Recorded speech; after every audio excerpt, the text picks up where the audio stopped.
Baik, Assalamualaikum warahmatullahi wabarakatuh. Sebelumnya di sini saya ingin memperkenalkan diri. Nama saya Ajeng Nafasa Putri. Saya dari Fakultas Agama Islam, Pendidikan Agama Islam, kelas 4F PAI. Di sini saya ingin memaparkan tentang jawaban UTS yang telah diberikan oleh Bapak Iqbal selaku dosen pengampu mata kuliah Filsafat Pendidikan Islam. Baik, yang pertama adalah pengaruh filsafat pendidikan Islam di madrasah dan pesantren filsafat pendidikan Islam.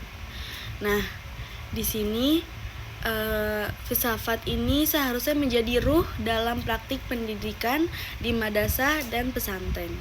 Namun, seringkali kita menemukan kesenjangan antara idealita filosofis dan realita praktis. Nah, misalnya konsep tarbiyah yang menekankan pendidikan holistik seringkali tereduksi menjadi sekedar transfer pengetahuan agama.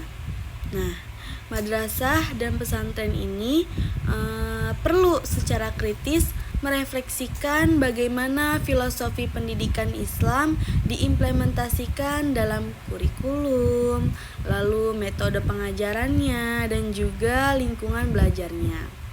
Nah, contoh konkretnya itu bagaimana pesantren itu mengembangkan program yang tidak hanya fokus pada hafalan, tetapi juga pada pengembangan keterampilan berpikir kritis gitu, lalu dan kepemimpinan yang berlandaskan nilai-nilai Islam, atau bagaimana madrasah ini mengintegrasikan teknologi dalam pembelajaran tanpa kehilangan esensi pendidikan karakter yang islami. Nah, jadi pada intinya pengaruh filsafat pendidikan Islam ini di madrasah maupun pesantren yaitu seperti ibaratnya kompas buat madrasah dan pesantren, buat nentuin arah pendidikan yang sesuai sama nilai-nilai Islam. Misalnya lagi contoh yang konkretnya itu adalah di pesantren filosofi ini bikin pendidikan gak cuma hanya fokus ke ilmu dunia tapi juga di akhirat. Seperti kayak pesantren yang ngajarin santrinya buat mandiri, terus peduli juga sesama, peduli akan sesama gitu, sesuai sama ajaran Islam tentang tanggung jawab sosial gitu. Atau di madrasah ini filosofi ini bisa dibikin kurikulum yang seimbang antara ilmu agama dan juga ilmu umum gitu, biar lulusannya nggak cuma pinter ngaji terus tapi juga siap kerja di dunia modern gitu. Lalu selanjutnya adalah perbandingan filsafat pendidikan Islam dan Barat. Nah, perbandingan ini seringkali terjebak dalam dikotomi yang simpliktik ya. Padahal bahwasannya keduanya ini memiliki kekayaan pemikiran yang dapat saling melengkapi gitu. Nah, filsafat pendidikan Islam ini dengan penekanan pada wahyu dan nilai-nilai transender dapat memberikan fondasi moral gitu yang kuat bagi pendidikan. Nah, sementara itu filsafat pendidikan Barat ini dengan tradisi rasionalismenya dan empirismenya dapat memperkaya metodologi pembelajaran dan pengembangan ilmu. Nah, pada tantangan ini gitu adalah bagaimana kita bisa mengintegrasikan kedua perspektif ini secara kritis dan konstruktif gitu. Kayak misalkan bagaimana kita mengembangkan pendidikan Islam yang progresif dan relevan dengan tantangan zaman, tanpa adanya kehilangan akar tradisi dan nilai-nilai Islam. Jadi intinya bahwasannya filsafat pendidikan Islam ini dan Barat punya perbedaan yang mendasar gitu. Kalau Islam sumber utamanya yaitu adalah Al-Quran dan hadis. Nah, jadi ya nilai-nilai agamanya jadi fondasi pendidikan gitu. Sementara untuk filsafat barat lebih ke rasionalisme dan humanisme gitu, fokus ke pengembangan potensi manusia. Nah, kelebihan Islam ini pendidikan lebih terarah gitu dan bermoral. Nah, kekurangannya barat ini kadang terlalu sekuler gitu, tapi keduanya itu ya saling berkaitan dan saling melengkapi gitu. Misalnya kita bisa ambil metode pengajaran modern dari barat, tapi tetap kita berlandaskan nilai-nilai Islam begitu. Nah, selanjutnya yaitu kerangka kerja filsafat pendidikan Islam. Nah, kerangka kerja filsafat pendidikan Islam ini haruslah komprehensif gitu dan dinamis. Nah, elemen-elemen seperti tujuan pendidikan, lalu kurikulum, lalu metodologi dan evaluasi harus saling berkaitan dan terintegrasi dalam satu kesatuan yang utuh. Nah, tujuannya apa? Nah, tujuannya ini adalah pendidikan Islam tidak hanya terbatas pada penguasaan ilmu agama, tetapi juga mencangkup pengembangan potensi manusia secara holistik, baik spiritual, intelektual, maupun sosial gitu. Kurikulum pendidikan Islam ini haruslah relevan dengan kebutuhan zaman, tetapi tetap berlandaskan pada nilai-nilai Islam yang universal gitu. Nah, metodologi pembelajaran haruslah variatif dan juga inovatif gitu. Untuk apa? Untuk mendorong siswa aktif, lalu kreatif dan kritis gitu. Nah, evaluasi pendidikan haruslah komprehensif. Tidak hanya mengukur aspek kognitif, tetapi juga dari aspek afektif dan psikomotorik juga. Jadi kerangka kerja filsafat pendidikan Islam ini, ruang lingkup filsafat pendidikan Islam itu ya luas gitu. Ada tujuan pendidikan yang tadi saya bilang, lalu kurikulum, metode pengajaran, sampai peran guru dan siswa gitu, peserta didik. Nah, semua ini harus berlandaskan tauhid, mengakui Allah sebagai sumber ilmu. Nah, kurikulumnya pun juga harus seimbang antara ilmu agama dan umum gitu. Biar siswa jadi muslim yang berilmu dan berakhlak mulia gitu. Lalu intinya metode pengajarannya juga yang nggak cuma hanya ceramah, tapi juga diskusi praktik dan refleksi. Yang keempat adalah tentang modernisasi pendidikan Islam. Nah, modernisasi pendidikan Islam ini adalah merupakan keniscayaan di era globalisasi pada saat ini. Namun modernisasi ini tidak boleh diartikan sebagai westernisasi atau sekularisasi. Pendidikan Islam ini harus mampu beradaptasi dengan perkembangan zaman tanpa kehilangan identitas dan nilai-nilai Islam. Nah, tantangannya adalah bagaimana kita bisa mengembangkan pendidikan Islam yang progresif, lalu inovatif, dan juga relevan dengan kebutuhan masyarakat modern, tetapi tetap berdasarkan pada prinsip-prinsip Islam yang abadi. Misalnya, bagaimana kita bisa memanfaatkan teknologi informasi dan komunikasi, yaitu bisa disingkat TIK, dalam pembelajaran Islam secara efektif dan efisien tanpa mengabaikan aspek instruksi sosial dan pembentukan karakter. Nah, intinya modernisasi pendidikan Islam ini pada zaman saat ini banyak tantangannya gitu. Tapi prinsipnya yaitu didasarkan pada filsafat pendidikan Islam gitu. Kayak teknologi itu bisa dipakai buat belajar tapi tetap jaga nilai-nilai Islam kita gitu. Atau kita bisa buka jurusan yang sesuai sama kebutuhan zaman pada saat ini gitu, tapi tetap kita berdasarkan ajaran agama.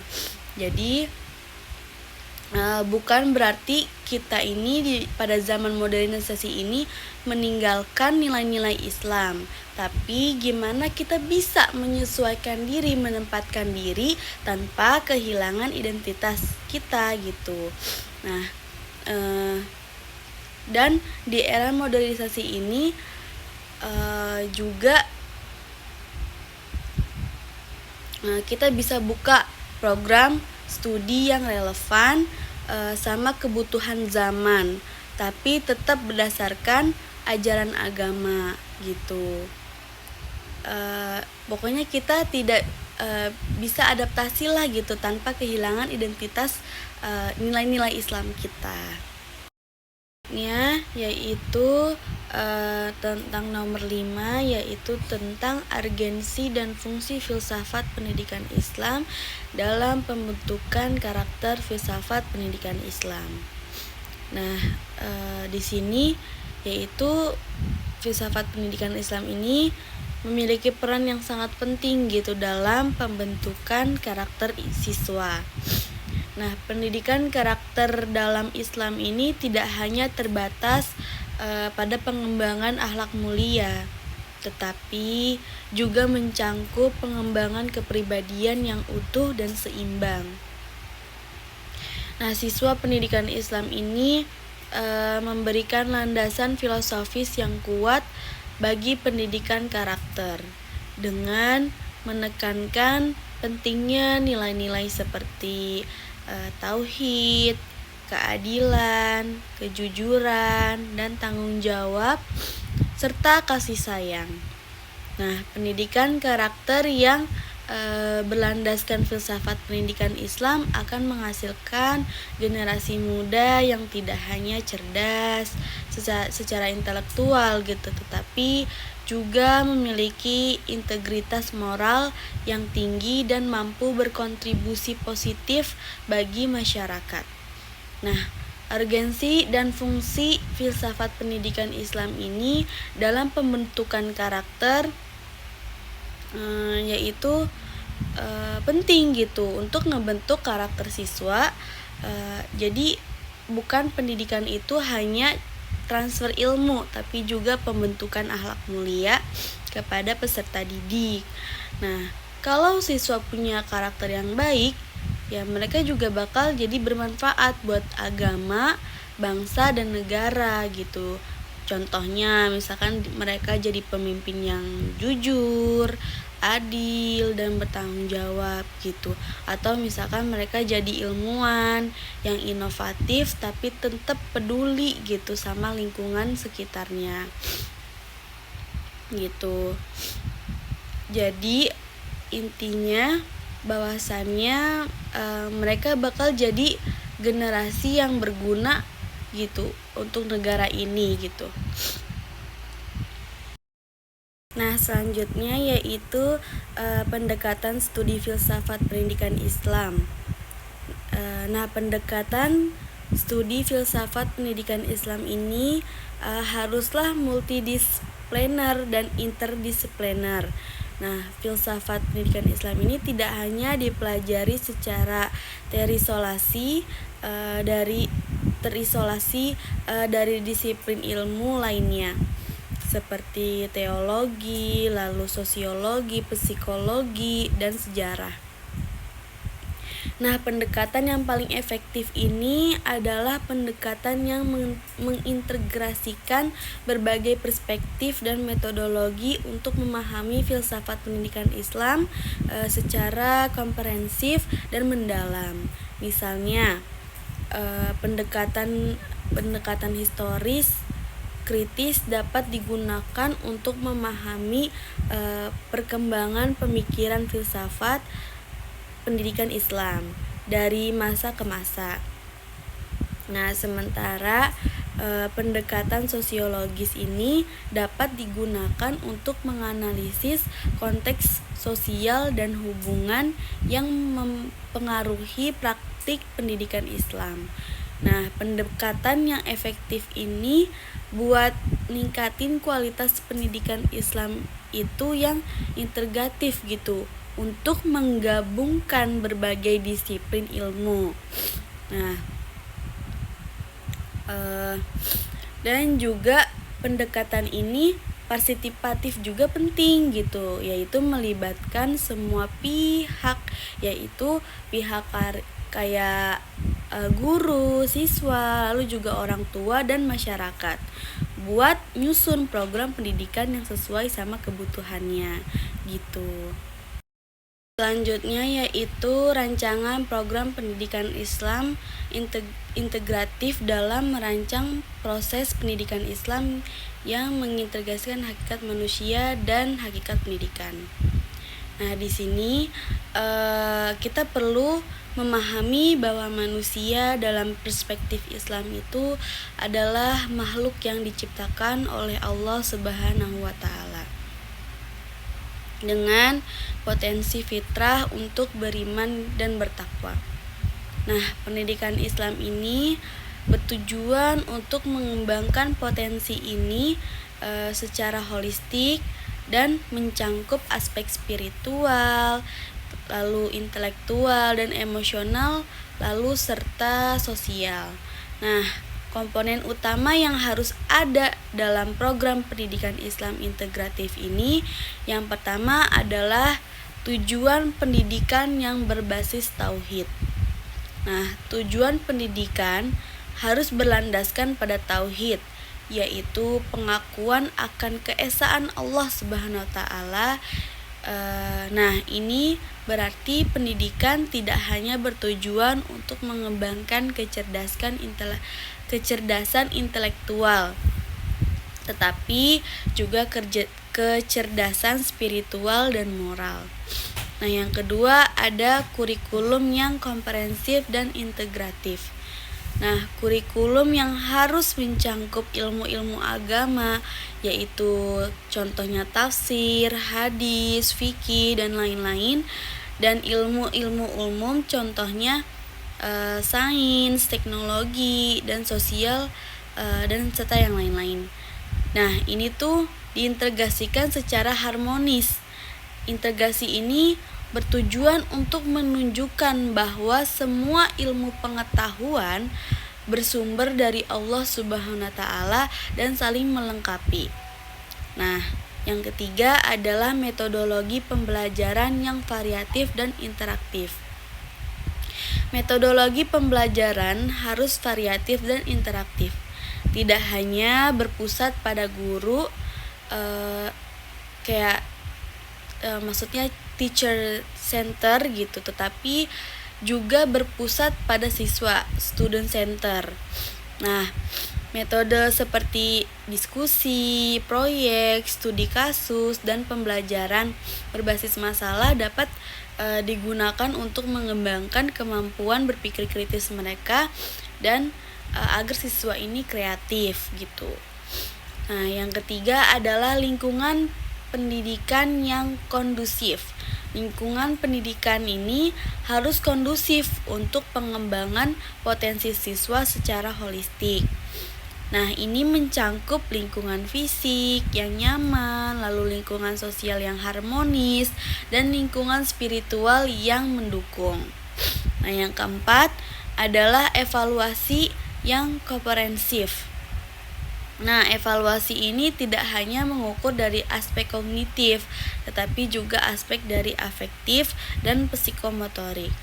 Nah, evaluasi ini harus mencangkup berbagai metode seperti tes, lalu observasi, lalu portofolio, dan juga penilaian diri.